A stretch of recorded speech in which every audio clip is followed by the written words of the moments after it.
A very good morning to all of you class. Beta, as we have discussed part 1 of illustration 1 of capital structure chapter and we have started our numerical part and we have discussed part A.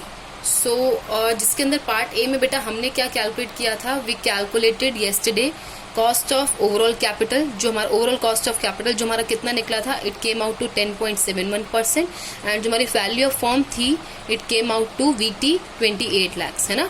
और हमारा date कितना था इस question में, debt was given as rupees 12 lakh का debt दिया हुआ था, जिसकी वजह से हमारी वैल्यू ऑफ टोटल फॉर्म आई थी 28 lakhs और ओवरऑल कॉस्ट ऑफ कैपिटल जो आया था it came out to 10.71%. So we are coming to part number 2, part B. So shall we start part B?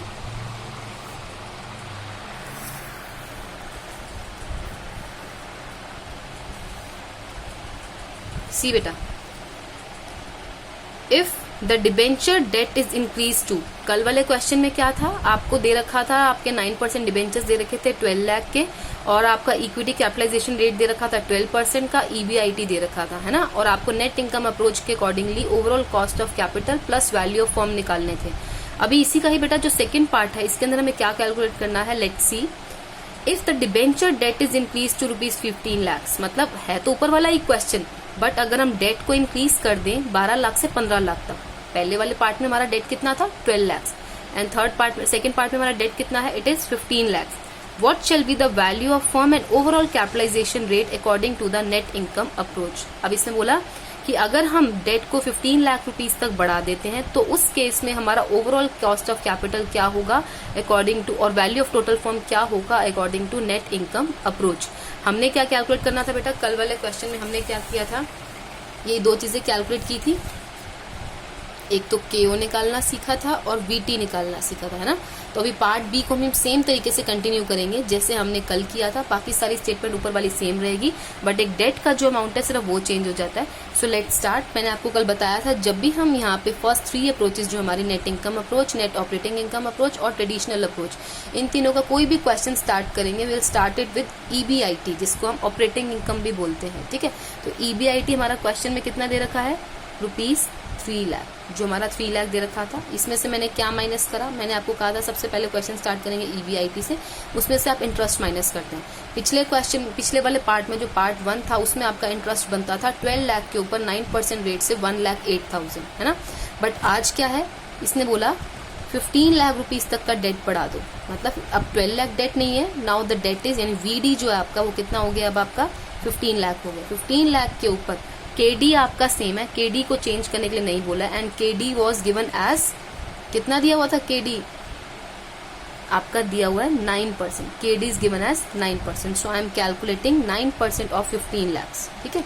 तो 9% of 15 lakh comes out to 1,35,000, ठीक है. तो मेरे को इंटरेस्ट कितना माइनस करना है, 1,35,000. बेटा बिल्कुल सेम तरीके से क्वेश्चन करना है जैसे हमने कल वाली वीडियो में सॉल्व करना सीखा था, सेम टू सेम है, कुछ नहीं करना, आपने सिर्फ डेट का अमाउंट 15 लाख रुपीज बढ़ाना है, नथिंग एल्स. तो हम इसको अगर माइनस कर रहे हैं तो इट कम्स आउट टू 1,65,000 और 1,65,000 क्या है मेरा, this is my EBT. Okay, EBT आ गया. अब हमने क्या करना था, पहले फॉर्मूला अप्लाई करते हैं, कौन सा, VT का, क्योंकि हमें VT निकालना है प्लस KO निकालना है ना. तो VT का फॉर्मूला अप्लाई करते हैं, VT is equal to VE plus VD होता है. यहाँ पे VD मुझे गिवन है, दैट इज 15 लाख रुपीज.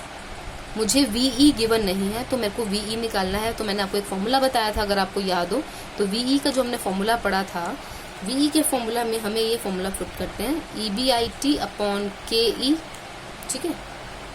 आप इसको मल्टीप्लाई में 100 यहीं पे करना चाहो या ना करना चाहो आपकी मर्जी है, नहीं तो KE को पॉइंट्स में लिख देना, क्योंकि KE हमेशा अगर निकालते थे तो परसेंटेज में होता था, तो परसेंटेज है तो 100 से मल्टीप्लाई करना पड़ता था.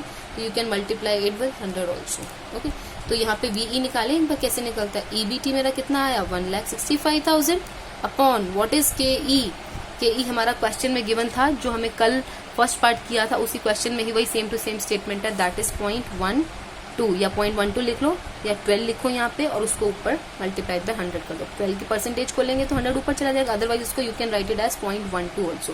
तो जब मैं इसको निकाल रही हूँ बेटा तो मेरा आता है VE कम्स आउट टू 13,75,000. आप कैलकुलेट कर सकते हैं, इट कम्स आउट टू 13,75,000 जब मैंने इसको सॉल्व किया है तो मेरा VE कितना आ गया 13,75,000. मैंने VE की वैल्यू पुट करी 13,75,000 75,000. 13,75,000 plus 15 lakhs comes out to 28,75,000. 28,75,000. तो मेरा वैल्यू ऑफ टोटल फंड कितना हो गया? 28,75,000. Okay, so let's come. अब हमें क्या निकालना है? हमने वीई निकाल लिया, वीटी निकाल लिया. ओके, अभी एक चीज और निकालनी थी, केओ. तो केओ का फॉर्मूला मैंने आपको बताया था. जो 3 फॉर्मूलाज है, यू हैव टू लर्न दो 3 फॉर्मूलाज एज इट इज. जिसमें आपका केओ का फॉर्मूला क्या था बेटा? आपका केओ का फॉर्मूला था KO is equal to EBIT upon VT multiplied by 100. EBIT कितना था क्वेश्चन में आपका? It was given as ₹3 lakh only upon what is VT? अभी आपने निकाला है 28,75,000, 28,75,000. You have just calculated. Multiplied by, इसको 100 से मल्टीप्लाई करते हैं. अगर मैं इसको 100 से मल्टीप्लाई करूँ तो मेरा जो आंसर आता है, इट कम्स आउट टू 10.43%. ठीक है बेटा, तो ये 2 चीजें निकालनी थी. जैसे हमने कल वाला न्यूमेरिकल सॉल्व किया था, बिल्कुल वैसे ही न्यूमेरिकल सॉल्व करना है, but we just have to change the amount of debt, nothing else. Okay, तो डेट का अमाउंट चेंज करने के बाद हमारा क्या हुआ? हमारा जो केओ है वो 10.43 आया है और जो वीटी था 28,75,000 आया. Now coming to part 3. Part 3 की एक बार स्टेटमेंट देख लेते हैं. What is the statement? देखिए बेटा, पार्ट 3 की स्टेटमेंट दे रखी है, पार्ट सी की. If the debenture debt is decrease to 10 lakh, मतलब जो चीज पहले 12 लाख थी, इन्होंने हमें 15 लाख करने के लिए बोली पार्ट बी में. अभी उन्हीं डिबेंचर डेट को इन्होंने 10 लाख करने के लिए बोल दिया. What shall be the value of firm and the overall capitalization rate according to the net income approach? अब आप बताओ कि वैल्यू ऑफ टोटल फंड क्या होगी और ओवरऑल कैपिटलाइजेशन रेट मतलब KO क्या होगा. वही सेम क्वेश्चन सेम तरीके से करना है, बिल्कुल वैसे ही बेटा. सबसे पहले क्वेश्चन कैसे स्टार्ट करना है? EBIT से स्टार्ट करना है. EBIT आपको क्वेश्चन में दे रखा है 3 लाख का. इसमें से आप इंटरेस्ट माइनस करते हैं. हर क्वेश्चन में आपका सिर्फ इंटरेस्ट का अमाउंट चेंज हो रहा है, बाकी सब चीजें सेम है. इंटरेस्ट कैसे कैलकुलेट करेंगे आप? आपका डेट कितना हो गया है? 10 लाख रुपीज. ठीक है, डेट है 10 लाख रुपीज. डेट का जो रेट था KD आपका सेम था, जो कि 9% गिवन था. तो इट कम्स आउट टू 90,000. मैंने क्या करा? 3 लाख में से 90,000 को माइनस कर दिया and it comes out to 2,10,000, जो कि मेरा EBT बन जाता है. ओके, वही सेम तरीका. V क्या निकालना है? VT is equal to VE plus VD, जिसमें VD क्या था आपका? 10 lakhs. जो क्वेश्चन में गिवन होता है एज इट इज VD होता है हमारा. VE हमें निकालना है. So let's calculate VE. क्योंकि मैं VE दे नहीं रखा था क्वेश्चन में, तो हमें कैसे निकालना पड़ेगा? VE का फॉर्मूला मैंने आपको बताया था, EBT upon KE multiplied by 100. तो EBT कितना है इस क्वेश्चन में आपका? It comes out to 2,10,000 upon KE कितना दे रखा था क्वेश्चन में? 12% दे रखा था. So I am taking it as 12%. 0.12 ले लो या फिर इसको ऊपर 100 से मल्टीप्लाई कर लो. तो जब मैंने ये निकाला आपका, तो मेरा निकल जाएगा यहाँ से VE, और VE मेरा निकलता है 17,50,000. ओके, 17,50,000. ओके, मैंने अब क्या करा? VD मेरे पास 10 लाख का था, VE है 17,50,000 इज इक्वल टू, टोटल करते हैं, इट कम्स आउट टू 27,50,000. अब हमारे फॉर्म की टोटल वैल्यू कितनी होगी? यानी VT कितना निकल गया हमारा? 27,50,000. VT आ गया हमारे पास. अब क्या निकालना है हमने? KO. Next step is to calculate KO. KO कैसे निकालेंगे? KO का मैंने आपको फॉर्मूला बताया था बेटा, EBIT upon VT multiplied by 100. EBIT question में वॉज गिवन एज ₹3 लाख, और इस वाले पार्ट में, पार्ट सी में, मेरा VT कितना निकला है? 27,50,000 multiplied by 100. So when I do this, I multiplied with 100, it comes out to 10.91%. सो ये मेरा KO निकल गया. तो बेटा आपने तीनों पार्ट सॉल्व किए. जब आपका डेट 15 लाख था, जब आपका डेट 10 लाख था, और सबसे पहला पार्ट जब आपका डेट 12 लाख था. तो अब आपको क्या करना है? एट लास्ट एक टेबल बनानी है. तो टेबल कैसे बनाएंगे आप? इस तरीके से एक टेबल बनाएंगे. इसमें आप 3 कॉलम्स बना दीजिए, 1, 2 एंड 3. ठीक है, जिसमें सबसे पहले आप ऊपर लिखो डेट. यहाँ पे आप लिखो डेट, फिर यहाँ पे लिखो आप VT यानी वैल्यू ऑफ टोटल फंड, और यहाँ पे लिखो cost of, overall cost of capital. सबसे पहले मेरा डेट कितना था? केस नंबर 1 डेट कितना था? केस नंबर 1 में 12 lakh rupees. Okay, case number 2 में डेट कितना था मेरा? 15 लाख रुपीज, जिसमें मैंने डेट को बढ़ा दिया था. और केस नंबर 3 कितना है मेरा? डेट था इसमें मेरा 10 लाख रुपीज. ठीक है, इसमें मेरा डेट है 10 लाख रुपीज, जिसमें मैंने डेट को कम कर दिया है. तो वैल्यू ऑफ टोटल फॉर्म कितनी निकली थी जब हमारा डेट था 12 lakh, it came out to 28 lakhs, ठीक है। जब 15 lakhs हुई तो कितनी निकली, 28,75,000, और जब 10 लाख डेट हो गया तो कितनी निकली, तब हमारी वैल्यू ऑफ टोटल फॉर्म निकली 27,50,000, ओके। केओ कितनी निकली थी फर्स्ट केस में, इट वॉज आर केओ was just a minute 10.71 in first case. Second case में जब हमारा डेट 15 लाख का हो गया तब हमारी केओ कितनी हो गई थी, 10.43%, और ऐसे ही जब हमारा डेट 10 लाख हो गया तो हमारी केओ कितनी हो गई, 10.91%।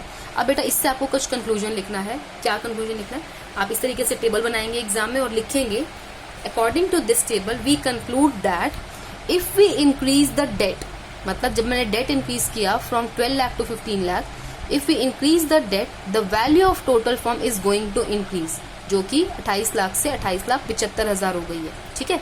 And the overall cost of capital is going to decrease, 10.71 से 10.43 हो गया है, okay. But if I decrease the debt, जैसे मैंने डेट को डिक्रीज कर दिया, पहले 12 लाख था, फिर 15 लाख, फिर मैंने 10 लाख कर दिया इसको। If we decrease the debt the value of total firm is going to decrease and the overall cost of capital is going to increase। इसका मतलब क्या है, इसका कंक्लूजन क्या था, जब मैंने आपको थ्योरी कराई थी, अप्रोच कराई थी, तो मैंने आपको कहा था जैसे जैसे हम डेट बढ़ाते जाएंगे वैल्यू ऑफ टोटल फॉर्म बढ़ता जाएगा और ओवरऑल कॉस्ट ऑफ कैपिटल कम होता जाएगा। यही सेम आपका फर्स्ट टू सेकंड सिचुएशन में हुआ है। फर्स्ट से जब आप सेकंड में आए तो डेट बढ़ा, वैल्यू ऑफ टोटल फॉर्म भी बढ़ गया, ओवरऑल कॉस्ट ऑफ कैपिटल भी कम हो गया, ओके। ऐसे ही अब इसका ऑपोजिट केस करते हैं, जैसे ही डेट को हम कम करेंगे, 15 लाख से हमने 10 लाख किया, डेट हमारा कम हो गया, फिर वीटी भी हमारा कम हो जाएगा, देखो 28,75,000 से 27,50,000 हो गया, कम हो गया। ऐसे ही जो केओ है, केओ विल गो टू इंक्रीज, 10.43 से 10.91 हो गया, तो केओ हमारा बढ़ जाएगा। तो इसीलिए ये कहा गया है कि you should increase more and more funds from debt so that you can be able to improve the value of total firm and reduce the overall cost of capital, ठीक है बेटा। तो this was your first question, और आपको इसको इसी तरीके से कंक्लूजन को इसको वर्ड्स की फॉर्म में कन्वर्ट करके भी लिखना है। This is just for your learning purpose and you can right in exam also, but आपको इसको वर्ड्स की फॉर्म में कन्वर्ट करके लिखना है कि जैसे जैसे हम डेट बढ़ाते हैं तो क्या होता है, ठीक है। Now coming to question number 2। Question number 2 के अंदर बेटा, assuming no taxes and given the earnings before interest and taxes EBIT, interest at the rate of 10%, मतलब KD आपको गिवन है, दैट इज इंटरेस्ट रेट 10%। आपको बोला गया है टैक्सेस को इग्नोर करो। Earning before interest and tax आपका दे रखा है XYZW, 4 फॉर्म्स दे रखे हैं XYZ एंड W। EBIT सब फॉर्म्स का अलग अलग दे रखा है, सब फॉर्म्स का अलग अलग इंटरेस्ट का अमाउंट भी दे रखा है। आपको कैलकुलेट करने की जरूरत नहीं है, सबको ऑलरेडी कैलकुलेट कर रखा है इसने, ठीक है। तो आपको क्या करना है, KE की परसेंटेज भी गिवन है।